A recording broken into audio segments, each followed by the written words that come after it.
मैंने आपका वो वीडियो देखा है जो आपने पब्लिसिटी के लिए बनाया है, जिसमें आपने कहा कि वो पूरी आवाज कह रही है कि लुट गया आवाम, पिट गया आवाम। ये गाना चलता है। मैंने नहीं बनाया, हमारे पार्टी की तरफ से उसमें लिखा है कि MIM का वीडियो। नहीं, हम हरगिज कोई वीडियो नहीं बनाए। देखिए सर, सोशल मीडिया पर थोड़े दिन पहले एक पैम्फलेट बनाया गया जिसमें मेरी तस्वीर डाल दी गई और लिखा गया कि हिंदुस्तान के मुसलमान पाकिस्तान अगर हमला करेगा तो हम पाकिस्तान का साथ देंगे, और मेरी फोटो डाल दी। और कश्मीर में एक कश्मीर ऑब्जर्वर अखबार ने इसको चला दिया। मैं कोर्ट में गया, उनके खिलाफ, सामना अखबार के खिलाफ, और एक न्यूज पोर्टल है, कोर्ट से उनको चला गया है, उनको आना पड़ेगा हैदराबाद। क्रिमिनल डिफॉर्मेशन मैंने फाइल किया है। मैंने वो पढ़ा, उन्होंने तो माफी मांग ली है। नहीं, माफी मांगने से तो नहीं होता ना सर। अब क्या करें? अब उनको आना पड़ेगा हैदराबाद, आकर हम उनकी मेहमान नवाजी करेंगे। कोर्ट में आएंगे, वो गलत मतलब मत लीजिए उसका। वो कोर्ट को आए वहां पर लड़े, क्योंकि मेहमान नवाजी से तो बहुत डर लगता है लोगों को। नहीं सर, मैं उनको बिरयानी तो नहीं खिला सकता ना हलीम खिला सकता हूं, और कोर्ट में तो हम पूछेंगे, कोर्ट में तो हम केस डाले हैं। लेकिन जो वीडियो मैंने देखा उसमें तो आप लिखते हैं और आप कह रहे हैं कि अब हम रोने वाले नहीं है, अब हम रुलाने वाले हैं, अब हम कांग्रेस को रुलाएंगे, अब हम NCP को रुलाएंगे। हाँ सर, जरूरी है वहां पर, इसलिए जरूरी है रुलाना इनको वहां पर कितने साल से कांग्रेस की और राष्ट्रवादी कांग्रेस की हुकूमत है, 13% माइनॉरिटीज है, और जो बजट दिया जाता है 400 करोड़ रुपये। आंध्र प्रदेश, यूनाइटेड आंध्रा में 9% आबादी मुस्लिम्स की, और बजट है 1050 करोड़ रुपये। वहां पर 10 साल में एक भी मुस्लिम MP जीत कर नहीं आता। आबादी 13% है, 280 की करीब असेंबली है। कितने ये लोग, मैं कम्युनल हूं, मान लीजिए कि दुनिया की तमाम बुराइयां मुझ में हैं, ये लोग तो दूध के धुले हैं। भाई जिताओ, आप नहीं, दूध के धुलों के साथ सर मेरी बात मुकम्मल प्लीज। आप जब मुझे इल्जाम लगा रहे तो मुझे डिफेंड तो करने दीजिए।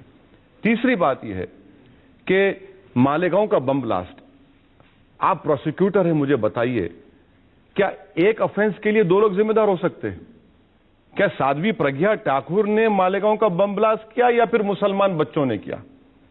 महाराष्ट्र की ATS कहती है मुसलमानों ने किया, NIA कहती है कि प्रज्ञा ठाकुर, कर्नल पुरोहित ने किया। बच्चों को बेल मिल जाती है कई सालों के बाद, ये लोग डिसाइड नहीं कर पाते। हिमायत बेग को फांसी की सजा हो गई, नया एविडेंस आया और ये बता दिया कि हिमायत बेग पूना से औरंगाबाद मोटरसाइकिल पर 3 घंटे में आता है। सर वो कौन सी मोटरसाइकिल है जो 3 घंटे में आप 300 किलोमीटर का सफर तय करें? और कोई टोल पर भी वीडियो कैमरास लगे, हिमायत बेग नजर नहीं आता। कितने बच्चे जेलों में हैं, कितने बच्चे अंडर ट्रायल्स हैं महाराष्ट्र की जेलों में?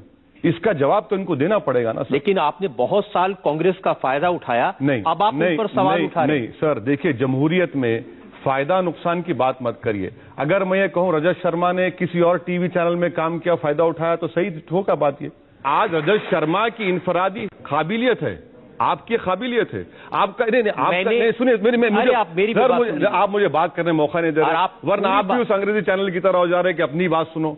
सर मेरी बात सुनिए, आप में काबिलियत है, मानता हूं, आप में सेलिंग पॉइंट है, आप इसीलिए तो आप माने जाते हैं, इसीलिए तो लोग मानते हैं आपको कि भाई रजत शर्मा काबिल आदमी है, पॉइंटेड सवाल करते, चुपते हुए सवाल करते, लोगों को हंसाते भी, यही तो आपकी काबिलियत है। तो इसको इल्जाम आप मुझ पे नहीं, आप मुझ पे इल्जाम तो नहीं लगा सकते। आप मुझे इल्जाम तो फायदा उठाए। सर फायदा क्या उठाया हमने? कौन सा मैंने मिनिस्ट्री का मुतालबा किया? मैं कौन सा? सर मैं आपको बात बता रहा हूं कि मेरी फकीरी में शाही है। मैं कोई चीज का, मैं ये कह रहा हूं कि भाई आप जिस लोगों का दावा करते, मैं मुसलमानों का लीडर नहीं हूं सर। मुसलमानों के लीडर तो मनमोहन सिंह, मुलायम सिंह यादव, अशोक राव चौहान, पृथ्वीराज, ये सब बड़े बड़े लोग मुसलमानों के लीडर हैं। मैं कहां हूं सर, मैं कहां हूं? और ये हमारा हाल। आज हम 13% हमारी आबादी और गवर्नमेंट की मुलाजिमतों में हमारा ये मौका। अगर अर्बन रूरल पॉवर्टी देखी जाए तो सबसे ज्यादा पॉवर्टी दलितों के साथ हमारी। महाराष्ट्र में सर आपको मालूम कितने मुसलमान बिलो पॉवर्टी लाइन रहते? 89% लोग। क्या ये बात जवाब देंगे लोग इसका? कौन जिम्मेदार है इसका, बताइए आप मुझे। हम तो स्टैटिस्टिक्स के जरिए बात कर रहे हैं।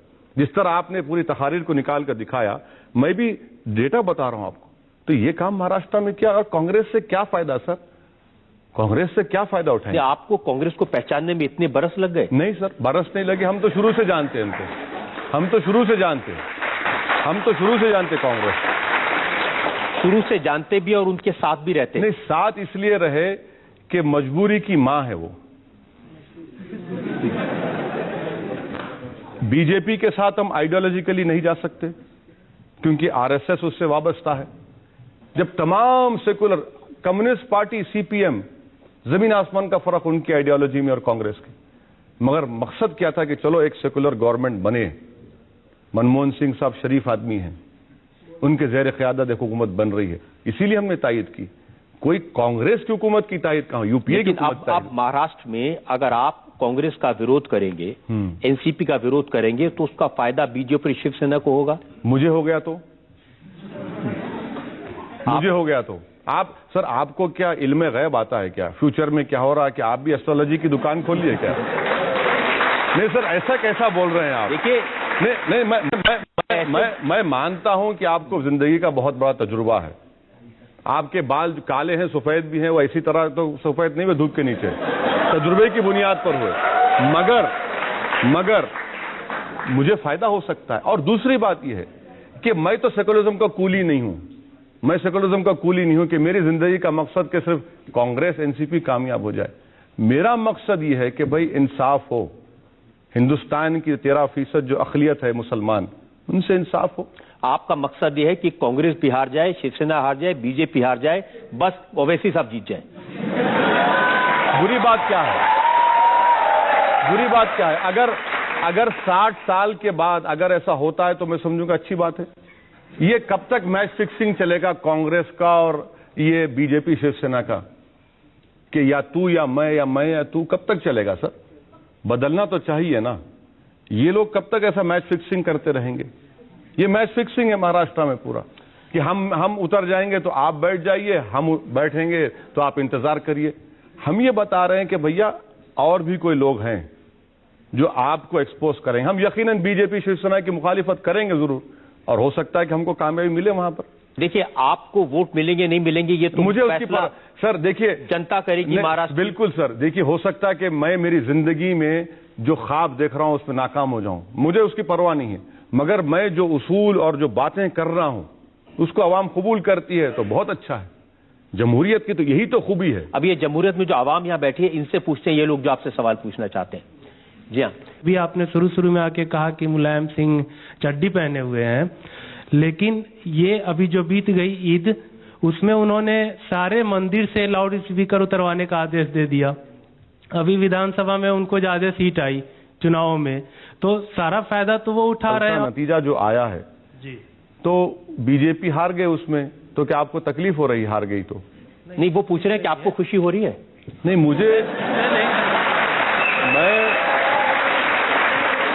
खुशी उस वक्त होगी। मेरा मानना यह है कि ये जो 100 दिन है, ये 100 दिन ये काफी नहीं है। अब इंतजार करिए, 9 महीने कम से कम किसी हुकूमत को दीजिए, मालूम होगा कि वो क्या करना चाह रहे हैं। मगर ये 100 दिन में जिस तरीके से किताबों में तब्दीली, जिस तरीके से कहा गया कि नहीं भाई वो बत्रा साहब ने क्या क्या कह दिया, अगर मैं कहूंगा तो आप बोलेंगे ये भी हेट स्पीच है। बत्रा साहब ने जो कह दिया अपनी किताबों में वो लिखा। फिर उसके बाद मोहन भगवत का बयान कि ये हिंदू राष्ट्र है, गोवा के डिप्टी चीफ मिनिस्टर का बयान, फिर पूना में जो बच्चे को मारा गया, प्राइम मिनिस्टर की खामोशी इस पर, फिर ये तमाम बातें जो हो रही हैं, ये तो थोड़ा आपको लगता नहीं है कि बोल रहे कर रहे हैं, हो रहा एक है?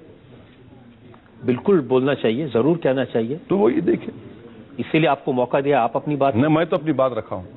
चलिए जनता से पूछ लेते हैं जो लोग इस बारे में कुछ कहना। मैं सिर्फ ये जानना चाहती हूँ कि अच्छा ठीक है, आप मानते हैं कि सारे मुसलमान ये पाकिस्तानी नहीं सोच रखते हैं, लेकिन हर आतंकवाद मुसलमान ही क्यों होते हैं?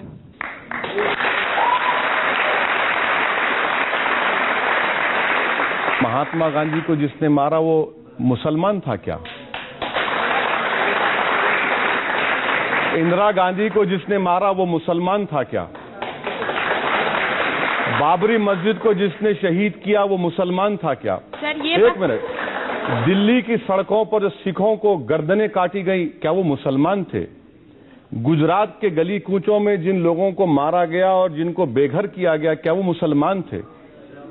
मेरी बहन, मैं आपसे गुजारिश कर रहा हूं कि आप ऐसा मत सोचिए। सुनिए मेरी बात सुनिए। मैं आपको सिर्फ इतनी बात कहना चाह रहा हूं कि बुराई बुराई होती है, इसको आप मजहब के एंगल से मत देखिए। और मौइज जो है उससे मुसलमानों का क्या ताल्लुक? मौइज्म से हमारा क्या ताल्लुक? हम तो हर वायलेंस की मजम्मत कर रहे हैं और मजम्मत करना भी चाहिए, कंडेम करना चाहिए। मजम्मत का मतलब, मैं आपकी इस बात से बिल्कुल सहमत हूं। जो आतंकवादी है वो न हिंदू होता है न मुसलमान होता है, उसका कोई मजहब, बल्कि आतंकवाद खुद एक मजहब बन गया आजकल। और वो सिर्फ इंसानियत के दुश्मन होते हैं जो मासूम लोगों को मानते हैं। और ये बहुत अच्छी बात आपने कही है। अब बहुत सारे इल्जाम मैंने आप पर लगाए, बहुत सारे सवाल आपसे पूछे, आपने अच्छी सफाई दी। हम एक ब्रेक के रुकेंगे और ब्रेक के बाद सुनेंगे आपकी अदालत में आज के जज अभिलाष खांडेकर का फैसला आज के मुकदमे। Welcome back. आपकी अदालत में आज ने मुकदमा चलाया असदुद्दीन ओवैसी पर। उनसे पूछा उनकी हेट स्पीचेस के बारे में, उनसे हमने पूछा उनकी सियासत के बारे में, उनसे पूछा हिंदू और मुसलमान में डिवाइड पैदा करने के इल्जाम के बारे में। अब वक्त है आपकी अदालत में आज के जज अभिलाष खांडेकर का फैसला। आज के फैसले में मैं ओवैसी साहब की प्रशंसा में कुछ शब्द जरूर कहूंगा, और वो लफ्ज़ ये हैं कि वे बहुत होशियार हैं। लंदन से वकालत सीख के आए हैं। लंदन से वकालत सीख के आए हैं, लेकिन भड़काऊ भाषण देने में वो बाज नहीं आते हैं। भारत में हिंदू मुसलमानों में लड़ाई दरार पैदा करने की लगातार कोशिश करते रहते हैं। भारत की संसद के वे सदस्य हैं, लेकिन अपनी भाषा को वे काफ़ी बार असंसदीय भाषा की ओर ले जाते हैं, जिससे कई बार समाज में टेंशन पैदा करते हैं। तो ओवैसी साहब ने 4 बड़े महत्वपूर्ण मुद्दे कहे पिछले कुछ सालों के। उन्होंने कहा कि गांधी की हत्या, बाबरी मस्जिद, गुजरात के दंगे, सिखों का कत्लेआम, ये बहुत ही महत्वपूर्ण लेकिन न आलोचना करने योग्य घटनाएं हैं। लेकिन होशियार ओवैसी साहब ने बंबई के बम विस्फोट और संसद के हमले के बारे में कुछ नहीं कहा। इससे पता लगता है कि वे किस तरीके की राजनीति करना चाहते हैं। मैं आज अपने जजमेंट में उनको ये बताना चाहता हूँ कि ऐसी भाषा का भविष्य में प्रयोग न करें, और सख्त हिदायत के साथ उन्हें बाइज्जत बरी किया जाता है। लेकिन वे ध्यान रखें कि भारत के संविधान में सर्वधर्म समभाव है और यहाँ की नागरिकता भारतीय है, और उसी की इज्जत करना हमारा कर्तव्य है। वही ओवैसी साहब का भी कर्तव्य होना चाहिए।